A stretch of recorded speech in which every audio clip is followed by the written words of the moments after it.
Estamos en el especial de Enlace Electoral con Rafael Belaúnde Aubry, candidato del partido Adelante. Y estábamos hablando justamente del tema de la reforma del Estado, habíamos tocado el tema del Congreso y del sistema electoral.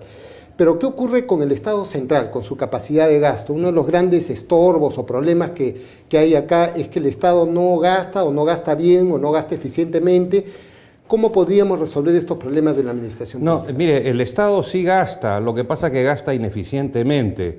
Es absolutamente increíble que con el auge fiscal actual, producto de la enorme recaudación que está logrando el Estado, no haya tenido la capacidad de generar un superávit fiscal. Un superávit fiscal es necesario porque es como en las familias, de repente le va bien en un negocio y entonces el padre de familia decide ahorrar un dinero porque prevé que puede haber un problema de salud más adelante, que puede haber una crisis en la economía, que puede perder el empleo, etcétera.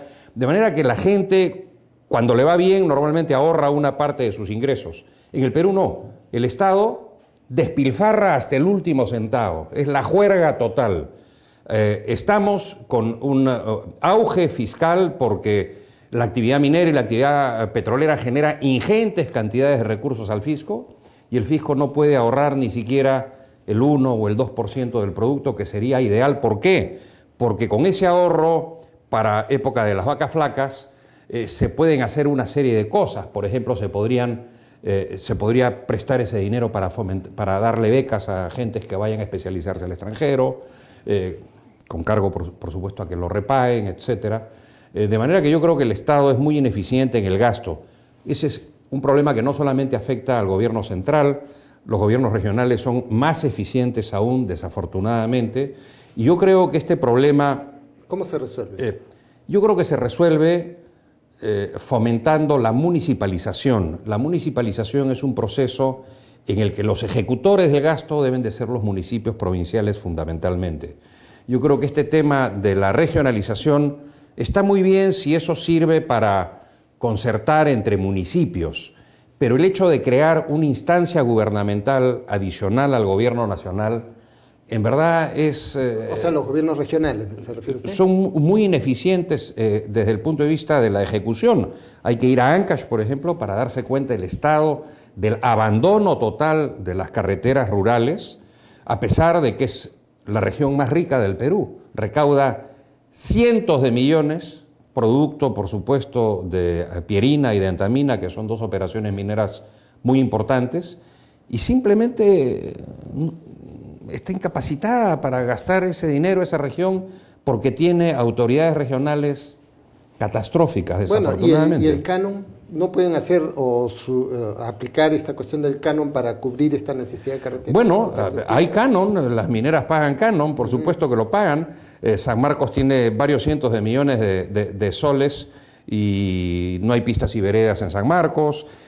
A veces hacen las pistas en algún lugar antes de hacer el agua y el desagüe, etcétera. De manera que hay una ineficiencia muy grande en el gasto público y la verdad es que si vamos a utilizar el dinero de los peruanos para dilapidarlo, es mejor dejarlo en el bolsillo de las gentes. De manera que hay que comenzar por ser consciente de que tiene que haber una racionalización en el gasto y que si las autoridades son incompetentes para gastar, entonces pues habrá que fortalecer institucionalmente a esas entidades que no saben gastar adecuadamente. Hay que darles apoyo técnico, etcétera, y yo creo que eso es absolutamente urgente, porque se le ha dado prerrogativas a los gobiernos regionales que no están en capacidad de asumir, desafortunadamente. ¿Y cómo enfrentaría usted el tema de los conflictos sociales?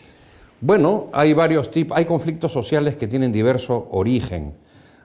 Yo creo que gran parte de los conflictos sociales se derivan del hecho de que los pobladores saben pues que no son ciudadanos realmente.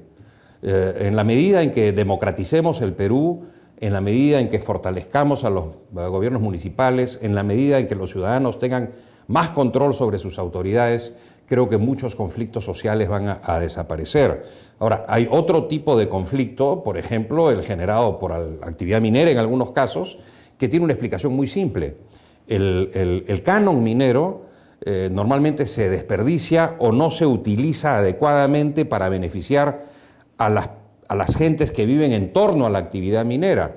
De manera que si se focalizara mejor el canon minero, yo estoy seguro de que, o las regalías mineras, yo estoy seguro que muchos de los conflictos desaparecerían. Lo que pasa es que la gente que vive cerca de Antamina o cerca a Pierina quiere ver beneficios tangibles. No le interesa que ese dinero vaya al gobierno regional para que el gobierno regional lo dilapide, sabe Dios en qué obras absurdas. ¿Cómo cambiaríamos la descentralización para que dar más peso a los municipios? ¿Qué cambios habría que hacer institucionalmente? Bueno, yo creo que hay que hacerlo en función al volumen del municipio. Por ejemplo, un municipio como el de San Juan del Lurigancho. San Juan del Lurigancho es distrito de Lima, pero tiene 500.000 electores, tiene 10 veces más electores que Madre de Dios. Entonces es absurdo que San Juan del Lurigancho no tenga la potestad de administrar la educación pública dentro del distrito o la salud pública dentro del distrito, cuando departamentos como Madre de Dios, que tienen 10 veces menos electores, sí tiene. Entonces, hay que transferirle prerrogativas a los municipios. Yo creo que San Juan del Lurigancho, en verdad, debiera ser por lo menos provincia, ¿no? Igual sucede con otros distritos, con Villa El Salvador, Comas, etcétera, debieran tener la categoría de provincia. Y entonces es posible que la forma como está organizado el Estado peruano requiera también de una revisión. Muy bien, estamos con Rafael Belaúnde, hacemos una pausa y regresamos con la tercera parte de esta entrevista.